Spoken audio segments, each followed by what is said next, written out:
Durante alrededor 2 meses hemos estado hablando acerca de la libertad cristiana. El capítulo 8 inicia Pablo haciendo la base o estableciendo la base acerca de la libertad cristiana que queda limitada. ¿Por qué? Por el amor a otros. Entonces Pablo, y me interesa mucho que se graben eso, Pablo inicia el capítulo 8, bueno, finaliza el capítulo 8 diciendo, si por estar comiendo esa comida sacrificada a los ídolos, el hermano cae o tropieza, entonces yo no voy a comer jamás carne. Luego Pablo en el capítulo 9 empieza a dar un ejemplo, pero un ejemplo práctico, pero de lo que él ha vivido acerca de tener el derecho de recibir una remuneración económica, pero él da razones por las cuales él tiene ese derecho, sin embargo, él decide no ejercer ese derecho. Luego, en los versículos del 19 al 23, vimos cuál era la causa por el cual Pablo estaba motivado a no ejercitar su derecho, no ejercer su derecho y morir a ese derecho, y era el evangelio. Bueno, del versículo 12, la parte B, dice que él procuraba no ser un obstáculo para que el evangelio de Cristo no tuviera ese obstáculo para seguir avanzando continuamente. Y lo estuvimos estudiando. Ahora, es muy interesante porque ahorita él pasa en los versículos 24 al 27 a una transición, preparando el terreno para lo que él va, en la segunda aplicación que él va a realizar, aplicando el principio del capítulo 8 y en el capítulo 10 es con respecto a Israel. Pero en esa transición, él desarrolla un principio que para mí es muy clave en la vida cristiana. Sabemos de que no existe santificación sin justificación. El hecho de haber nacido de nuevo, Dios nos declara justos delante de Él mismo. Y ahora, como tenemos al Espíritu Santo de nuestro corazón, nosotros podemos decir, Abba Padre. Ese Espíritu Santo es el que nos santifica día con día, pero es producto de ese nuevo nacimiento, producto de la obra de Cristo Jesús en la cruz del Calvario, y es una gran ayuda en nuestro caminar cristiano. Nos consuela, nos conforta. El Espíritu Santo desarrolla ese carácter, nos santifica a la estatura del varón perfecto que es Jesucristo. Y también ese Espíritu Santo da fruto en la vida del creyente, y usted lo puede ver en Gálatas capítulo 5. Y uno de los elementos de ese fruto, ¿sabe cuál es? El dominio propio. Cuando el creyente va creciendo a la estatura del varón perfecto, el Espíritu Santo va haciendo la obra continuamente en el corazón del creyente. Usted, al igual que yo, no somos los mismos de hace 2 años.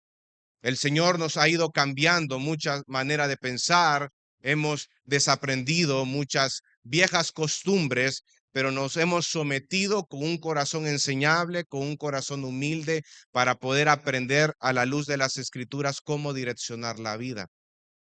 Es ese proceso de desaprender y volverse a aprender. En las Escrituras dice desvestirse del viejo hombre y vestirse del nuevo hombre. Y es un proceso continuo en la vida del cristiano.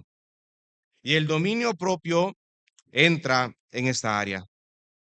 Que dicho sea de paso, Pablo había hablado acerca de la importancia de la abnegación, pero para poder ejercer la libertad cristiana o negar nuestra libertad cristiana por un bien mayor, que es el amor, que es el evangelio, que es la edificación del cuerpo, además de la abnegación, debe de existir otro componente muy importante y es el dominio propio.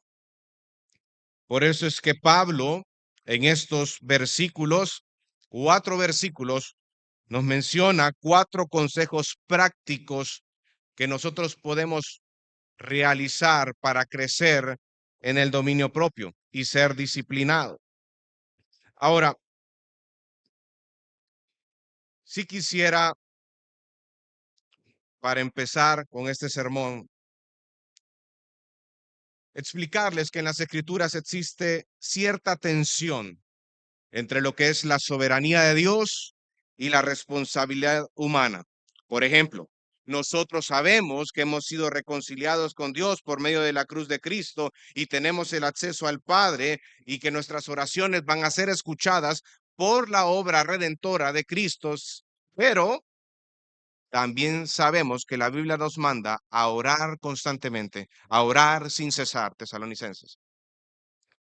Entonces usted puede ver la soberanía de Dios, pero también hay una responsabilidad de parte del creyente de disciplinarse en el hábito de la oración. No es que ahora yo no me siento con la disposición de orar. No, es que ahora tienes que orar, amado hermano, según las Escrituras. También sabemos que Dios, por medio de su Espíritu Santo, nos ilumina para poder entender las Escrituras.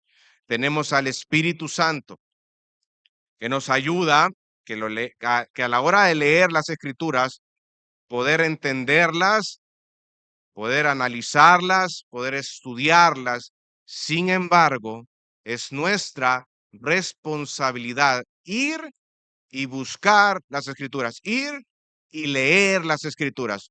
Soberanía de Dios, responsabilidad humana.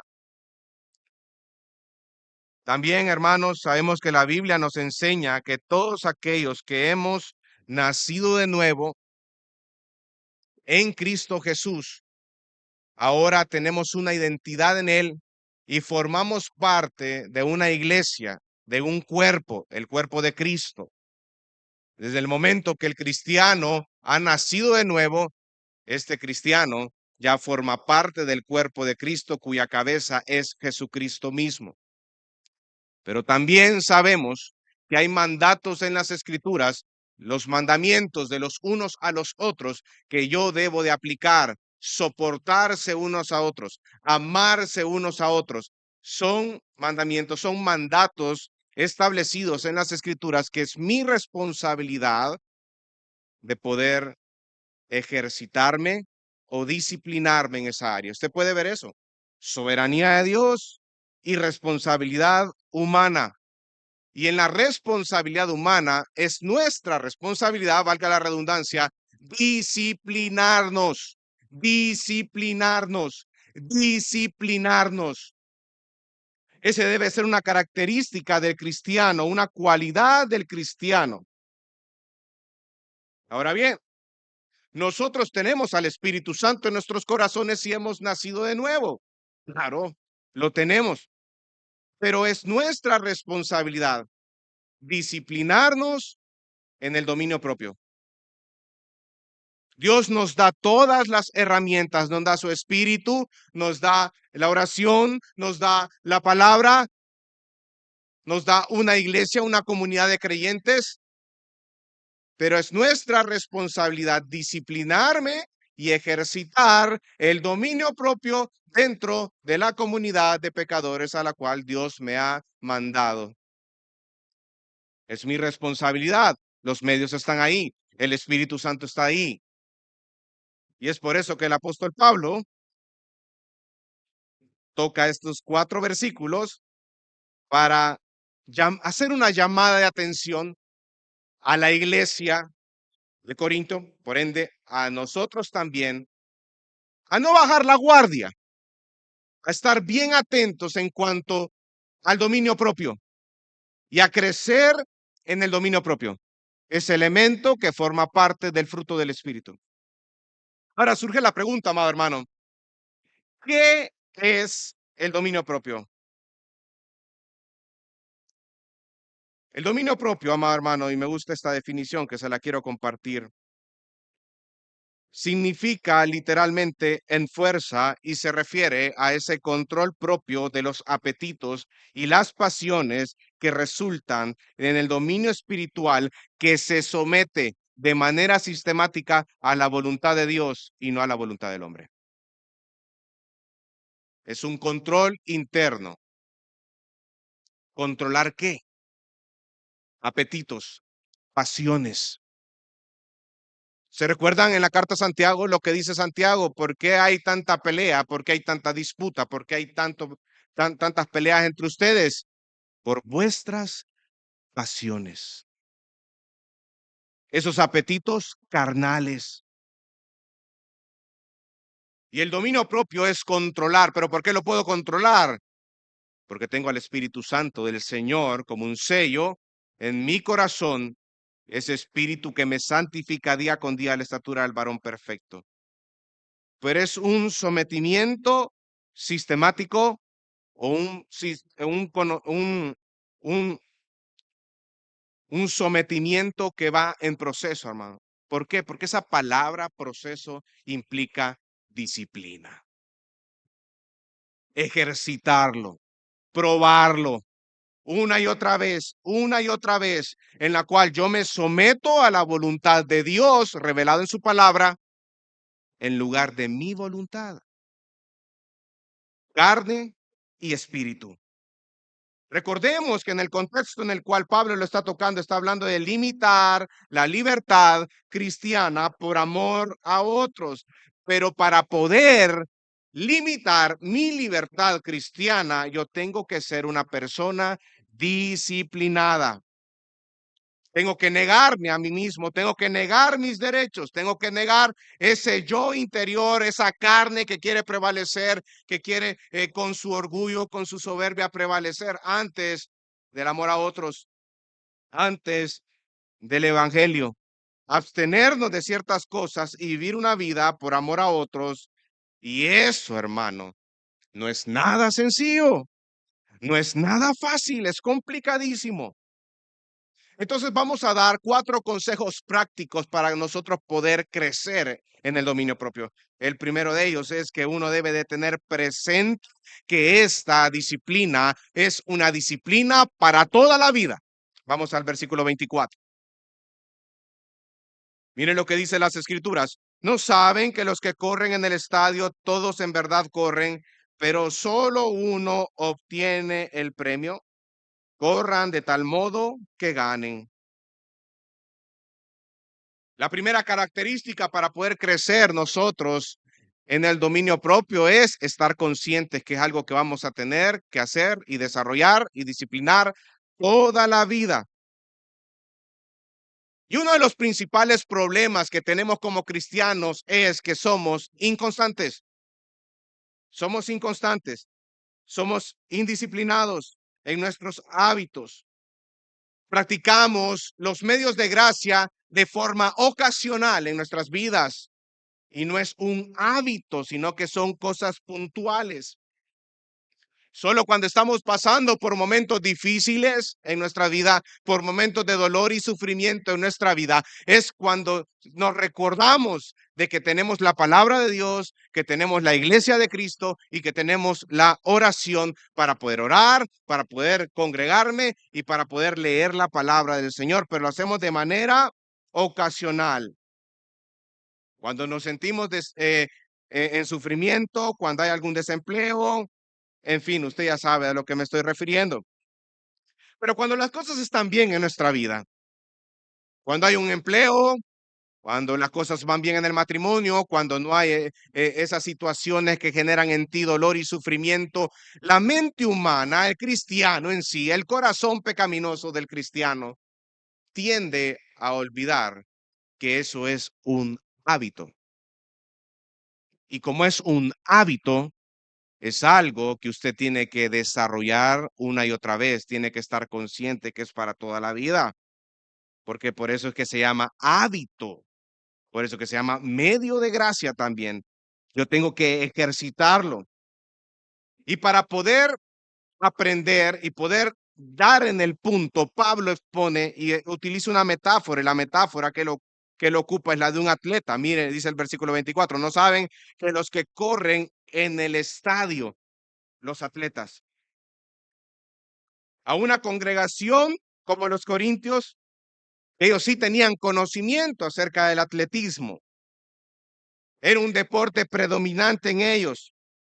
Y las dos competiciones más famosas en ese tiempo eran los Juegos Olímpicos y los Juegos Sísmicos, que se celebraban en los Corintios, ahí cerca de los Corintios, ellos tenían muy fresca esa imagen, la imagen del que compite, la imagen del que corre, de que es un verdadero atleta.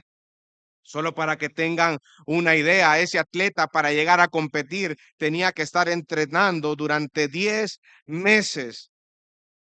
Y el último vez, antes de que iniciara la competencia, él tenía que pasar en el gimnasio arduamente, ejercitándose arduamente, haciendo rutinas, haciendo ejercicios, porque solo es si ellos cumplían esa rutina, es que ellos podían participar en la carrera.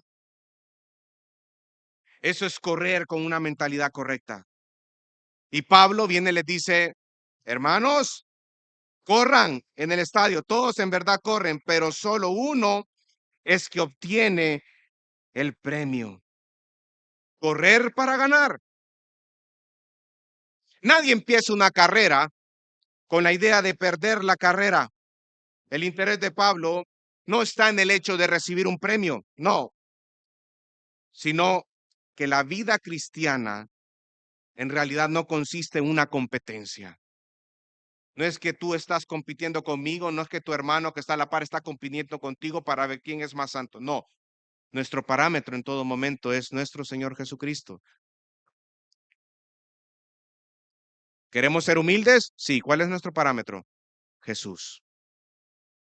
¿Queremos ser mansos? ¿Quién es nuestro parámetro? Jesucristo. ¿Queremos ser pacientes? ¿Quién es nuestro parámetro? Dios mismo. ¿Queremos ser misericordiosos? ¿Quién es misericordioso? Dios mismo. ¿Queremos conceder perdón? ¿Quién es nuestro parámetro? Dios mismo. ¿Queremos amar bíblicamente? ¿Quién es nuestro parámetro? Dios. Entonces no es una competencia entre tú y yo que vamos a ver quién está acá, y eso es un graso error en la vida cristiana, porque no consiste en una competencia. Nuestro parámetro en todo momento es Jesucristo. El punto que Pablo quiere resaltar acá es la importancia del dominio propio a la hora de ganar, el dominio propio. Entonces, amados hermanos, la primera característica es tener presente que esta es una disciplina que tenemos que desarrollar toda la vida. Y Dios te va a poner en el camino situaciones, hermanos en Cristo, para que tú lo puedas ejercitar. Solo me recuerdo en una oportunidad, creo que mi hermana Rosalba mandó era un podcast, eh, y ahí en el grupo de la iglesia, y yo, son como varios sermones, y uno de esos sermones decía, la que estaba desarrollando ese podcast, decía que le había escrito una hermana de la iglesia a ella y le había dicho de que ella quería ir a una iglesia perfecta, a una iglesia en la que todas las cosas estuvieran bien. Viene la autora y le responde y le dice, hermana, desde el momento que tú pones un pie en esa iglesia deja de ser perfecta. Porque la iglesia, si bien es cierto, estamos redimidos por la sangre del Cordero, pero todos estamos en un proceso de santificación y actuamos de maneras pecaminosas en ciertas maneras. Estamos en ese proceso en el cual todos necesitamos día con día ser nutridos de la palabra y poder crecer a la estatura del varón perfecto que es Cristo. Entonces Pablo quiere hacer resaltar la importancia del dominio propio a la hora de ganar. La segunda o el segundo consejo para poder crecer en el dominio propio, hermano, es que éste se debe de ejercitar de manera constante. Mira el versículo 25, dice, y todo el que compite en los juegos, ¿qué dice? ¿Se qué? Se abstiene. ¿Se abstiene de ciertas cosas? No. ¿Se abstiene de qué? De todo. Pablo sigue en la metáfora del atleta. Amado hermano, porque un conocimiento sin práctica con el tiempo se olvida. Un conocimiento que no se practica se olvida.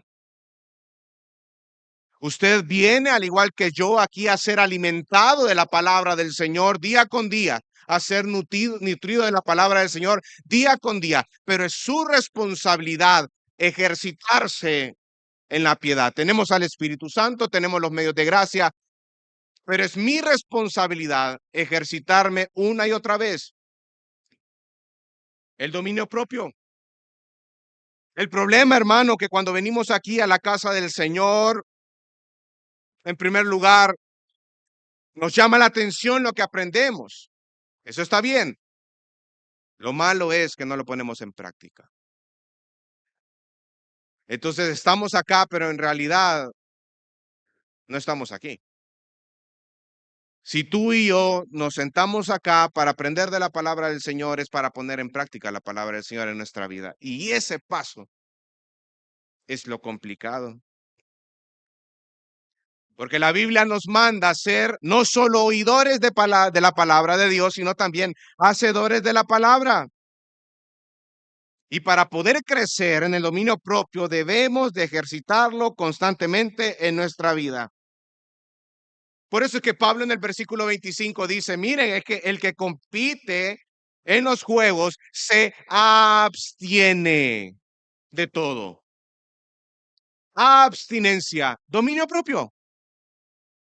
Ese control interno para nuestros apetitos y pasiones que hay en nuestros corazones, que se ejercita de manera gradual para someternos a la voluntad de Dios y no a mi voluntad.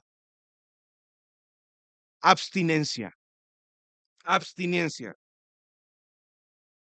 Porque el atleta que compite debe de esforzarse para cumplir ciertas dietas, para cumplir ciertos horarios para entrenar. ¿Ha conocido usted algún atleta?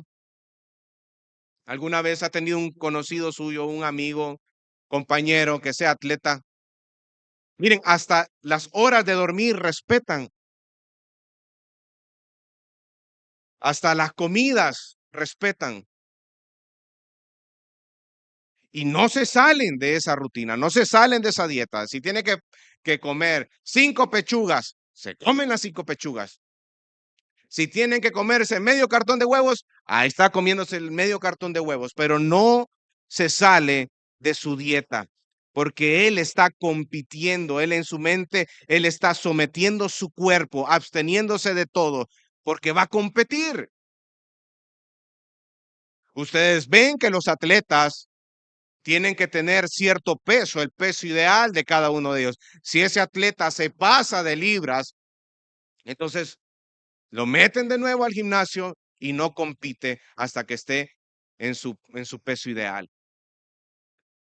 Hay una abstinencia, somete su cuerpo, es disciplinado, ejercitarse constantemente.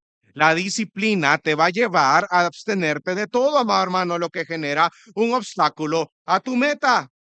Renunciar a todas esas cosas que son un obstáculo para que tú cumplas una meta, porque son inherentemente incompatibles con la vida cristiana. Por ejemplo, yo me acuerdo que cuando estaba estudiando en el seminario, hermano, se imaginan, estaba trabajando. En ese entonces solo estaba casado, no tenía, por la gracia del Señor, no tenía mis hijos todavía, no había nacido Lucas. Estaba en la iglesia y tenía que estudiar. ¿En qué momento estudiaba, hermano? Solo en las noches, porque en la mañana uno se tenía que levantar, ya prepararse para orar, ¿verdad? Prepararse para ir a trabajar durante el día, ¿verdad? No es que yo iba a estar con la computadora estudiando, no podía, habían cosas que tenía que atender en el trabajo. Llegaba, cenaba, pasábamos un tiempo hablando con mi esposa y después de la cena y hablar con ella, pues estudiar. Yo me acuerdo que mi esposa se dormía a las 10, 10:30 de la noche y yo me quedaba ahí estudiando. Bueno, ahí en ese entonces con el que estaba estudiando la misma maestría era con el pastor Jaime. Entonces yo sabía que aquel, yo le escribía a las 11, 12 de la noche, ahí estábamos. Y bien me acordaba que todos los domingos a las 11, no, a la 1, no, era lunes, a la 1:59 de la mañana de lunes, era como el tiempo límite para nosotros entregar el ensayo o las tareas que nos habían dado en el seminario. Habían días, hermanos, que yo entregaba esa tarea a la 1:30 de la mañana, hermano, ¿verdad? Para terminar, porque uno ya hace su manuscrito, ¿verdad? Ya después se queda uno, no, mira, voy a cambiar esto y esto y esto y esto y esto, y lo mandábamos. Leer, para que usted tenga una idea, una persona que se estudia en un seminario, lee alrededor de 200 a 300 páginas semanales. Porque usted solo le dice, miren, este librito es el que vas a leer en el primer mes, un librito de 400 páginas, 500 páginas, ¿verdad? Y además que tenés que estar en tus ensayos y tenés que estar en las clases también y tenés que participar y dar tus opiniones. Pero eso me llevó a mí a ser disciplinado en todo esto. A poder morir a mí mismo, ¿en qué forma? Hermano, a dormir un poquito más tarde para poder leer, para poder mandar mis tareas a tiempo y poder graduarme del seminario. Pero me llevó a disciplinarme. Eso pasó en mí. Pero también, si yo no me disciplinaba, yo estaba consciente que no iba a culminar la carrera. Y eso también lo podemos aplicar en nuestras vidas, amado hermano. Las personas que son indisciplinadas nunca logran nada. Son inconstantes, son de doble ánimo. Los indisciplinados nunca logran nada, no terminan nunca lo que empiezan. En cambio, el disciplinado se ejercita constantemente. Y ahora viene la pregunta para usted en esta mañana. ¿En qué forma has predicado o has practicado el dominio propio en esta semana? ¿En qué áreas? Porque todos estamos aquí creciendo en ciertas áreas de nuestra vida. Algunos estamos creciendo con respecto a la lengua, otros estamos creciendo con respecto a la ira, otros estamos creciendo con respecto al temor al hombre, por ejemplo. Pero ¿cómo estás ejercitando el dominio propio en esas áreas? ¿Cómo estás controlando con la ayuda de Dios, con la ayuda del Espíritu Santo, esos apetitos y esos impulsos y esas pasiones carnales que vienen de tu corazón, de tu carne, que quiere hacer su voluntad antes de la voluntad de Dios? ¿Cómo lo estás practicando? ¿Cómo estás ejercitándote en el dominio propio? Y ese es este punto donde nos lleva el apóstol Pablo a poder nosotros pensar en ello, en la importancia de ejercer el dominio propio al negarte a usar tus libertades cristianas. Para yo poder negar mi libertad cristiana por causa del evangelio, hermano, tengo que tener dominio propio. Tengo que hacerlo. ¿Te imaginas por un momento aquella persona que era fuerte en la fe y que tenía ese conocimiento sólido? Su conciencia estaba bien informada con respecto a que Dios era uno, mas los ídolos son falsos. Estaba comiéndose ese bistec y no había ningún problema, porque eso sacrificaba a los ídolos no existen, Dios es uno solo. ¿Ok? Viene, se le acerca un hermanito débil que no tenía ese conocimiento en su mente. Su conciencia no estaba informada y le dice, estás pecando. ¿Qué hacían los corintios? Se comían la comida hasta el, pásame la cebollita, le ha dicho. Y ese es el punto donde está llevándolo Pablo, hermano. En ese momento tú tenías que aprender a ejercitar tu dominio propio para poder renunciar a los derechos, porque tú no estabas viendo de que estaba siendo una piedra de tropiezo en la vida de tu hermano en Cristo, en la vida de tu hermano, que vale la preciosa sangre de Jesucristo nuestro Señor. Si esta carne era una ocasión de tropiezo para él, entonces tú dices, bueno, yo lo voy a dejar a un lado. No porque tú creas que eso es pecado, el hecho de estar comiendo, porque tú tienes un conocimiento sólido. No, porque tú sabes que ese hermano no tiene ese conocimiento. Entonces tú renuncias a tu derecho, dejas a un lado tu plato y hermano, vamos a hablar acerca de ello. Poco a poco vamos a ir. Pero para poder llegar a ese punto, tengo que ejercitarme. Porque uno en su corazón pecaminoso, hermano, cuando tiene la razón, como que su boca se expande y quiere dar y vertir toda la opinión y dar todo lo que él sabe. Y no te pones a pensar que a lo mejor el otro hermano no está preparado para recibir esa cátedra teológica que tú le vas a decir.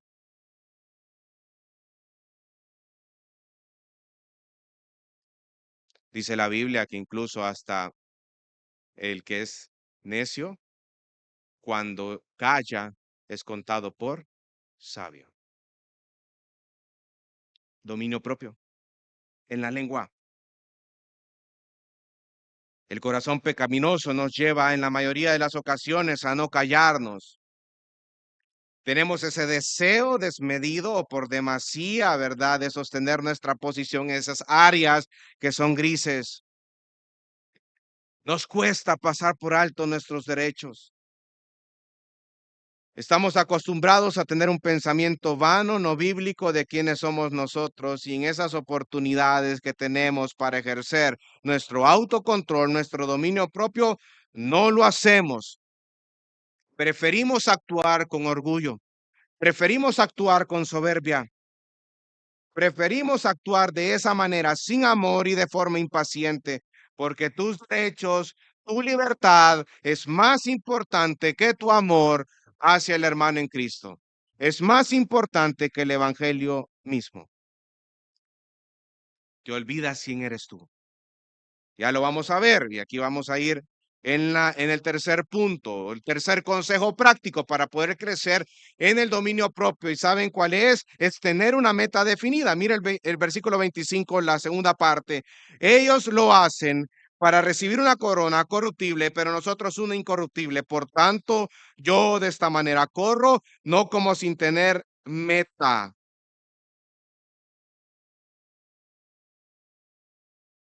Ten una meta definida. Lo vuelvo a repetir.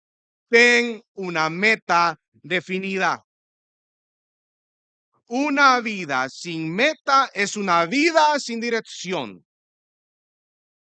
Una vida sin una meta es una vida sin dirección. ¿Ya le ha tocado a usted encender el carro e irse a un lugar que usted no sabe cuál es? Hay veces que cuando vamos con mi esposa en el carro, ¿verdad? Vamos a ir a comer algo, ¿verdad? Y encendemos el carro. ¿Y a dónde vamos? No sé. Y yo ya voy en el camino ahí en la carretera. ¿Y dónde vamos? No, no sé. ¿Cuáles son las opciones? ¿Verdad? Y a ratito solo escuchamos a uno de los niños, pollo, queremos pollo. Dice, "Ay". Y de ahí la niña, ¿verdad? Picha, queremos picha. Picha party, dice la niña. ¿Sabes? Pero, ¿ya le ha tocado a usted salir de su casa en el carro, en el bus, sin saber a dónde va? ¿Cómo se siente empezar y ir en el recorrido sin saber a dónde va? ¿Cuál es su meta? No sentimos que vamos para ningún lado, hermano. Hacemos todo el esfuerzo posible, pero no sabemos hacia dónde vamos. Tú haces todo el esfuerzo para llegar a un lugar que ni siquiera sabe cuál es. Una vida sin meta es una vida sin dirección. Recordemos que Pablo había decidido no hacer uso de sus derechos para no ser un obstáculo para el evangelio. La meta de Pablo era el evangelio. Ganar a todas las personas que sea posible por causa del evangelio. Esa era la meta de Pablo y hacia esa meta él direccionaba su vida. Por eso es que estuvimos viendo durante 2 sermones que él decía, cuando yo estaba con los judíos, yo me hacía como judíos, ¿para qué? Ganarlos. Si estaba con los gentiles, yo también me hacía como gentil. ¿Para qué? Para ganarlos. Si estaba con los débiles, ¿qué hacía él? Se hacía como débil para ganarlos. Porque la meta de Pablo era el evangelio mismo, presentar el evangelio de Jesucristo en cada oportunidad. Estaba dispuesto a renunciar a sus derechos para que más personas conocieran a Cristo, y esa era su meta. Tenía una meta definida. Pero también usted puede ver que él enfatiza algo en referencia al premio. Los atletas se abstenían de mucho, de todo. Se sometían su cuerpo a ciertos ejercicios, a dormir en la noche ciertas horas, a guardar una dieta, pero en la mente del atleta era ganar un premio. Por eso es que Pablo está acá y hace referencia al premio. Porque dice, miren, a la verdad, ellos ganan un premio, pero la corona que ellos reciben es corruptible. Porque era una guirnalda de pino que a las semanas ya estaba obsoleta, estaba marchitada. Pero dice, pero nosotros recibimos una corona que incorruptible. Primera de Pedro, capítulo 1, versículo 4, dice que tenemos una heredad incorruptible, inmaculada y que no se marchitará, reservada en los cielos para vosotros. Es una corona sin corrupción. Es una corona que no se marchita. Es una corona con una naturaleza eterna.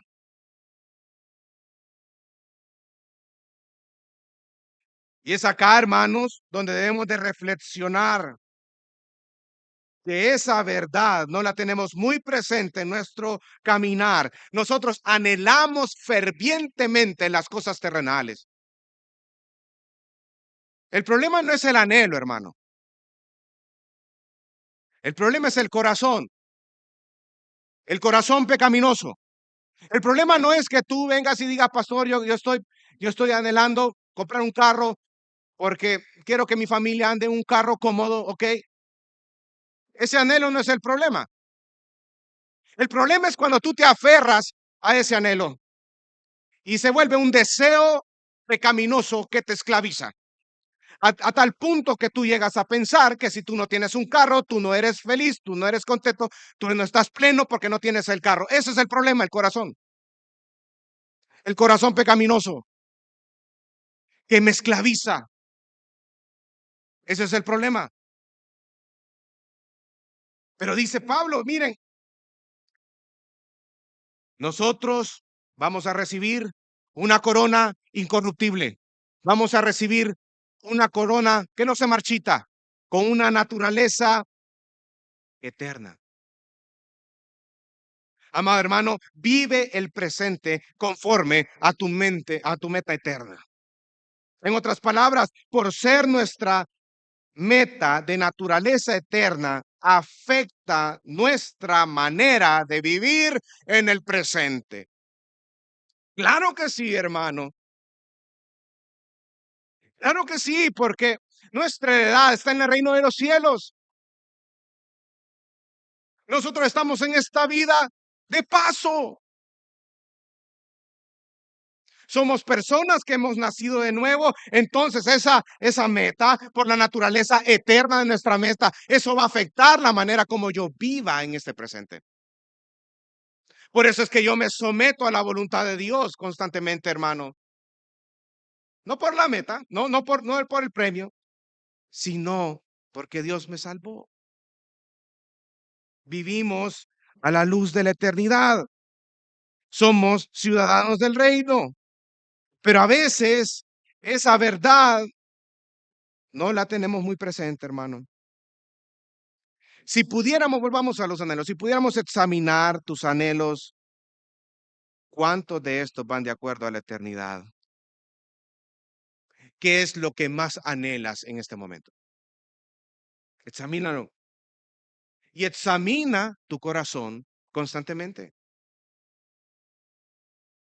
Examina constantemente, amado hermano, porque hay que tener una meta bien definida. Por eso es que dice en el versículo 26, por tanto, yo de esta manera corro, no como sin tener meta, de esta manera peleo, no como dando golpes al aire. Él vuelve a enfatizarse en su vida. En otras palabras, Corintios, hermanitos de Corintios, yo así direcciono mi vida. Yo tengo una meta clara y yo direcciono mi vida hacia esa meta de presentar el Evangelio de Jesucristo a todos aquellos que Dios me pone en el camino. Es más importante eso, pero eso conlleva a crecer en el dominio propio. Ese es mi camino. Y todo aquello que se interponga en ese camino, yo lo voy a dejar a un lado. Porque para mí es más importante el Evangelio. La causa es el Evangelio. Por un momento piensa correr la vida cristiana para glorificar a Dios. Vivir para la gloria de Dios implica hacer morir mi vanagloria. Es decir, hacer morir con la ayuda de Dios mi carne. Y aquí vamos al consejo 4. Combate tu carne diariamente. Mira el versículo 26, parte B, dice, de esta manera peleo, no como dando golpes al aire, sino que golpeo, ¿qué golpea? Mi cuerpo, dice. Y lo hago mi esclavo. Dominio propio, otra vez. No sea que habiendo predicado a otro, yo mismo sea descalificado. Él entra a otra metáfora. Estaba hablando un poco acerca de los atletas y hoy está hablando acerca de un boxeador. Para establecer el mismo punto. Pero para poder explicarlo, viene y él pone un aspecto negativo. Hermano, yo peleo, pero no como dando golpes al aire. ¿Qué significa esto? ¿Qué significa lo que acabamos de leer? Que el mayor problema para tu crecimiento en el dominio propio se encuentra dentro de ti. Es tu pecado. Eres tú mismo. Ustedes ya ha reventado una piñata con los ojos vendados, hermano. O ya ha visto, o sea que usted ya está mayorcito, ya no va en las piñatas y todo eso. Pero ha visto usted a un niño que le vendan los ojos para reventar una piñata. ¿Cómo ve usted a ese niño? Y la gente, a la izquierda, a la derecha. Y el niño así, y le pega a un hermano, y allá, el niño de allá.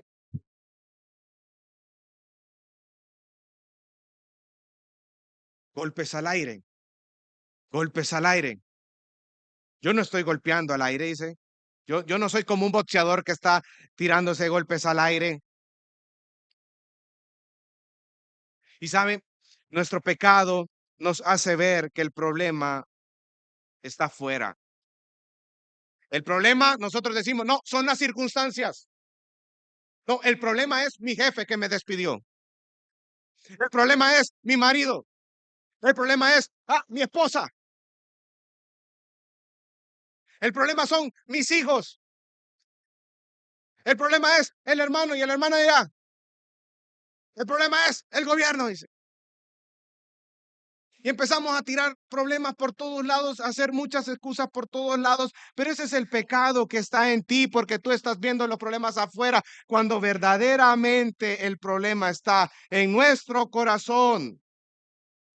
El problema no es que te hayan despedido, el problema es que cómo tú respondiste a ese despido. El problema no es que el hermano te haya ofendido, el problema es cómo tú asimilaste y respondiste a eso. Ese es el problema, porque eso va minando el corazón y poco a poco va destruyéndote. El problema no está allá afuera, el problema es cómo nosotros estamos asimilando las cosas a la luz de nuestro pecado y no a la luz del Evangelio de Jesucristo, no a la luz de la soberanía de Dios. Tú y yo sabemos que Dios tiene el control soberano de todas las cosas que nos pasan. Tenemos esa verdad en nuestra vida, es un ancla en nuestra vida. Sabemos que Dios es fiel a sus promesas porque Él jura por sí mismo. Pero ¿qué pasa cuando viene una enfermedad? ¿Qué pasa cuando viene un sufrimiento a tu vida? ¿Qué pasa cuando las cosas salen de tu control? Cuando alguien te ofende, ¿cómo respondes tú? Es ahí donde hay que ponerle intención. Porque hasta tendemos nosotros, o somos tentados cuando estamos pasando por momentos dolorosos, difíciles de nuestra vida, somos tentados a cuestionar la bondad de Dios, no la soberanía, la bondad de Dios. Entonces, cuando mi mente y mi corazón está con esa idea, una idea pecaminosa, porque sabemos que las escrituras dicen que Dios es bueno y que para siempre es su misericordia, cuando yo estoy con esa idea en mi corazón y está en mi mente y le estoy dando vuelta y vuelta y vuelta, la palabra de Dios me lleva a mí a pensar y a meditar en la cruz de Cristo. ¿Crees tú que Dios no es bueno? Fíjate en Cristo. Murió en la cruz del Calvario para salvar a los escogidos. Dios es bueno, siempre. Entonces, hermano, hermana, debe de existir una intención por batallar contra mi carne. Porque yo debo de ser intencional, hermano, porque nuestras acciones reflejan la meta que perseguimos. Si nosotros combatimos nuestra carne es porque nuestra mente está puesta en ser como Cristo Jesús. Por eso es que dice en el versículo 27, sino que golpeo mi cuerpo. Está diciendo el cuerpo del hermano, el cuerpo de la hermana, el cuerpo de mi esposo, el cuerpo de mi esposa, el cuerpo de mi hijo. No, mi cuerpo. Y la pelea de todo cristiano es lo mismo, hermano, son sus pasiones, son sus deseos inmorales que no deben de esclavizarlo y es una lucha diaria. Y debemos de aprender a morir nuestra carne, en nuestra carne. Ahora, ¿cómo yo mortifico mi pecado? ¿Cómo yo mortifico mi carne, pastor? Pues en primer lugar, hermano, tú y yo tenemos que aprender a ver el pecado como lo que es. Eso, tener un concepto bíblico acerca de lo que es el pecado. Y debemos de tratar de manera sincera y diligentemente con todo pecado. Primero, tener un conocimiento escritural acerca de lo que significa el pecado y también, hermano y hermana, y ojo, lo vuelvo a repetir,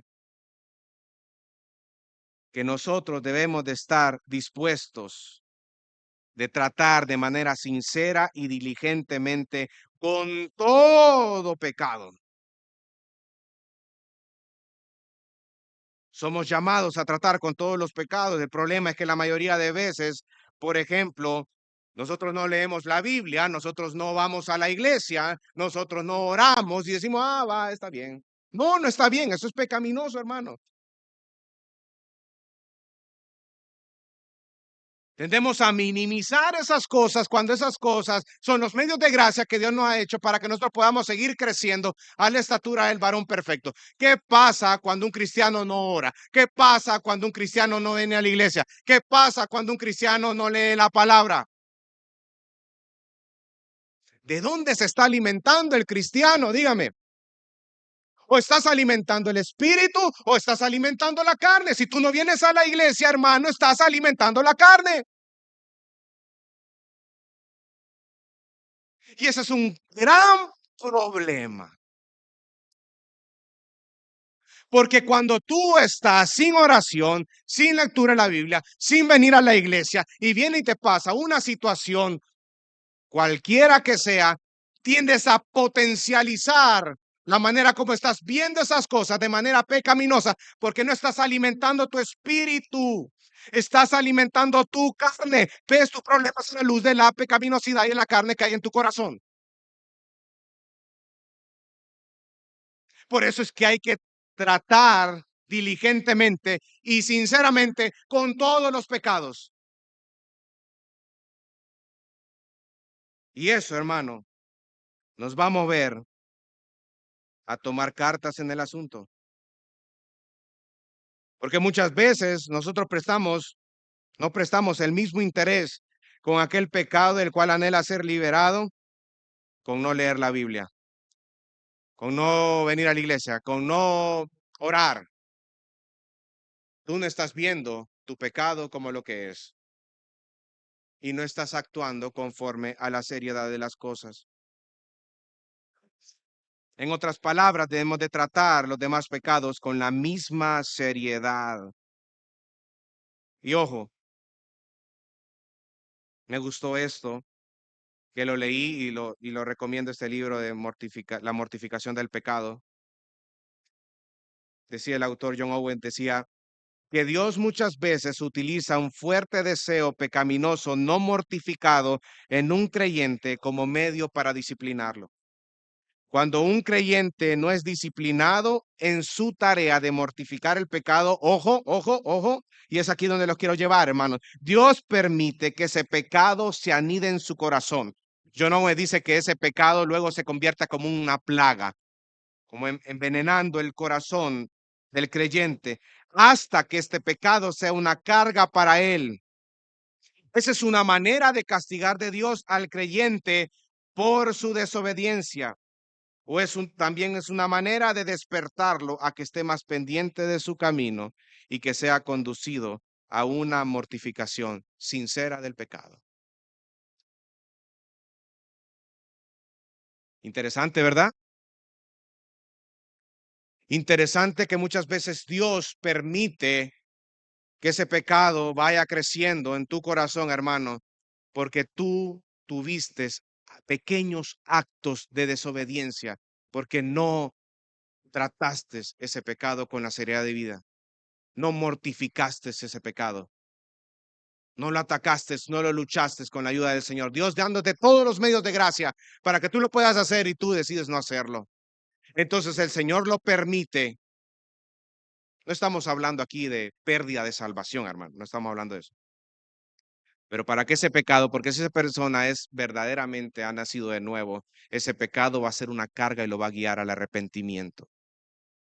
Entonces es una manera de hacerle entender al Señor como un padre amoroso a su hijo: hijo, estás actuando mal, estás actuando de desobediencia, tienes que aprender a trabajar esa área de la mortificación de tu pecado de forma sincera y genuina. Porque mira los estragos que puede ocasionar. Le pongo un ejemplo. Viene alguien, me ofende a mí. Y como me ofende, vengo yo y empiezo con mi mente. La mente juega malas pasadas y el corazón pecaminoso, ahí voy. Y voy, no, que ese hermano, esa hermana me ofendió. No sé quién se cree. No sabe quién soy yo. Además, es mentira lo que está diciendo. Y empieza a darle vuelta, a mascar esa idea, a masticarla poco a poco, a digerirla poco a poco. Luego, esa ofensa, cuando la Biblia te dice que si tú tienes una ofensa o hay alguien que te ha ocasionado algún daño, no necesariamente la persona que ocasionó el daño tiene que buscar el perdón. La Biblia me manda a mí, que fui la víctima, entre comillas, de esa ofensa, ir a buscar. Se recuerda, Jesucristo dijo: mira, si tú vas a presentar una ofrenda, pero tú te recuerdas que tienes un problema con tu hermano, entonces deja la ofrenda a un lado, ve a reconciliarte con tu hermano y luego regresa al templo y presenta tu ofrenda. Esa persona, es clara, fue la receptora de la ofensa. Entonces, ¿qué pasa cuando yo vengo y empiezo a masticar, a digerir y a pensar y solo una media mirada? Ay, no, es que me está viendo mal, es porque me está viendo con soberbia, es porque me está viendo con orgullo. El pecado está ahí, la carne está ahí, el deseo de poder hacer prevalecer está ahí, pero el evangelio no está ahí. Luego, esa ofensa se convierte en una raíz de amargura, esa raíz de amargura se convierte en un odio y tú ya empiezas a odiar al hermano en Cristo. Pero ¿qué pasa? Y me gustó, bueno, aquellos que no escucharon las ponencias que estuvieron en las conferencias de mujeres, viernes, sábado, les recomiendo que escuchen las ponencias. El pastor Sugel Michelén y Miguel Núñez, increíble. Decía la esposa del pastor Miguel Núñez que él ya había resuelto en su corazón que cuando alguien le hacía una ofensa, perdonarlo en el momento.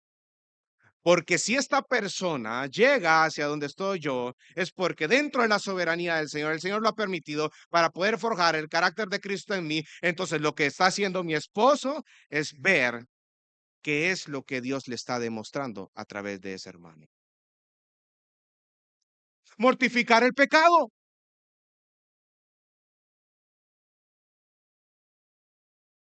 Entonces, hermanos, tenemos que batallar, tenemos que combatir con nuestra carne diariamente.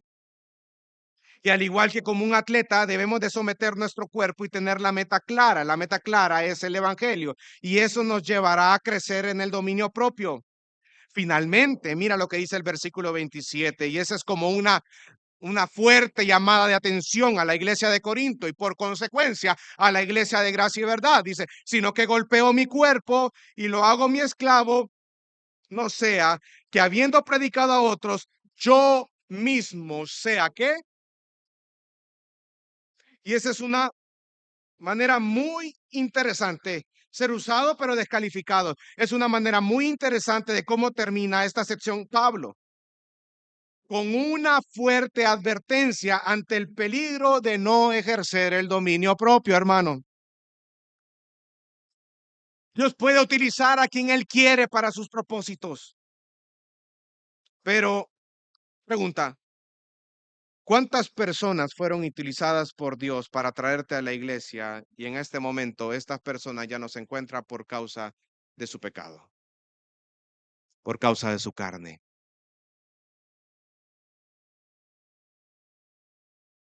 Interesante. Cuidémonos, hermanos. Cuidemos nuestras vidas. Cuidémonos. Y esta es una fuerte advertencia para nosotros también, porque el que ha nacido de nuevo dará frutos dignos de arrepentimiento y el dominio propio es parte, es un elemento del fruto del Espíritu que dice Gálatas capítulo 5. Mas el fruto del Espíritu es gozo, paz, paciencia, benignidad, fe, mansedumbre, templanza. Templanza es dominio propio, es la misma palabrita en griego. El dominio propio es parte del fruto del Espíritu Santo. Ahora, pregunta, iglesia, una persona que ha nacido de nuevo puede pasar por mucho tiempo sin tener dominio propio en su carne. Estamos hablando de una persona que tiene el Espíritu Santo en su corazón.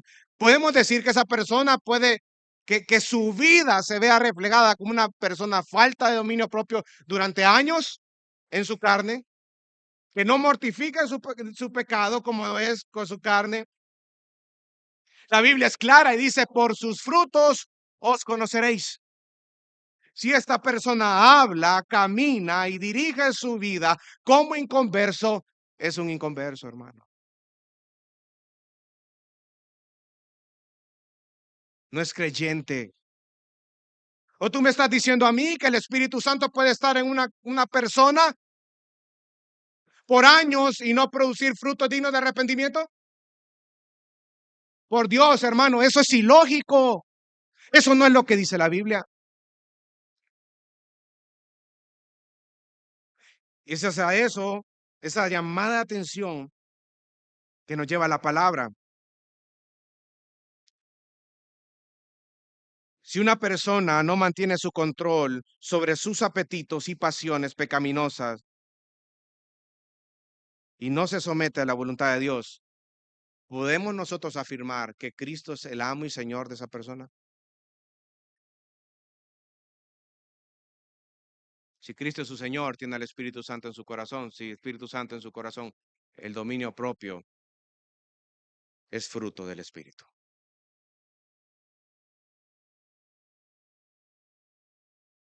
Y es interesante todo esto, hermano, porque esto es una fuerte llamada de atención a la iglesia de hoy en día. a poder ejercitar el dominio propio en todas las áreas, no solo en la libertad cristiana.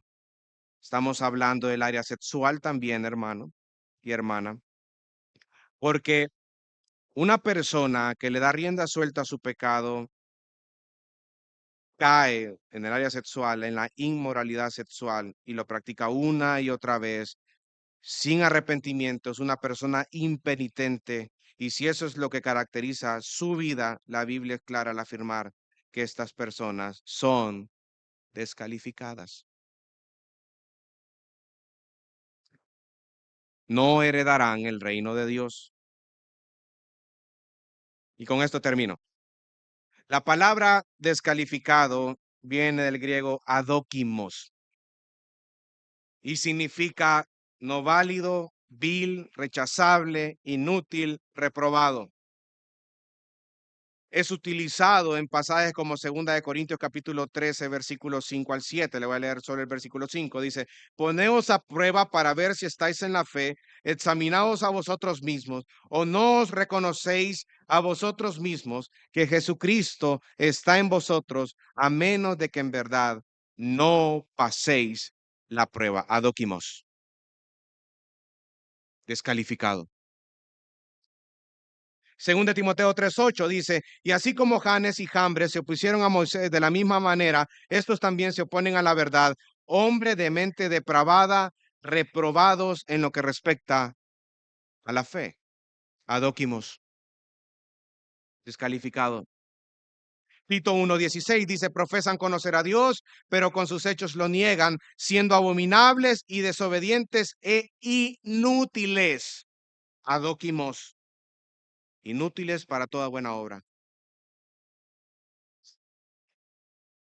Entonces Pablo les dice a los corintios: no vaya a ser que yo les haya llevado este mensaje, les haya predicado a ustedes, pero yo mismo venga a ser descalificado. Hermano,